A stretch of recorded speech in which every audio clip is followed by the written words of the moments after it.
Anumol kitchen ഡ്യൂട്ടിയിലായിരുന്നു. Rena കിച്ചണിൻ്റെ പുറത്ത് വന്നിരുന്ന് ഓരോന്നൊക്കെ പറഞ്ഞു തുടങ്ങി. റെന അനുമോളെ ചപ്പാത്തി കളിയെന്ന് വിളിച്ചു. പിന്നെ ഭയങ്കര വഴക്കായി. ഞാൻ അവിടെ ഇരിക്കുമ്പോ നീ ഒരു പെൺകുട്ടിയാണ് ഒരുപാട് വെറുപ്പീര് വാങ്ങിയിട്ടുള്ളത്. അപ്പൊ ഞാൻ ചോദിച്ചു പെൺകുട്ടിയൊക്കെ ആൺകുട്ടികൾ കിട്ടുമ്പോഴല്ല എന്താ എന്താ പ്രശ്നം? നീ എന്നെ ചപ്പാത്തി കളിന്നാ വിളിച്ചത്.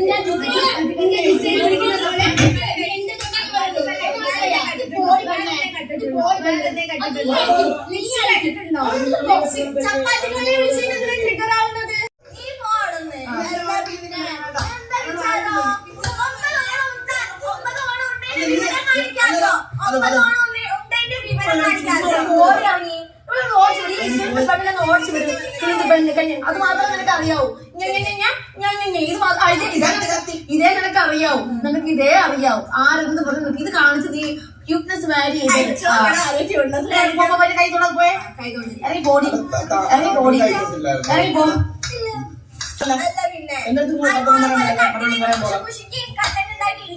കണ്ടിട്ടുണ്ടെങ്കിൽ എന്റെ കഴിവാണ്. എന്റെ കഴിവാ കണ്ടിട്ടുണ്ടാക്കുന്നത്. എന്റെ കഴിവ് പറയണ്ട.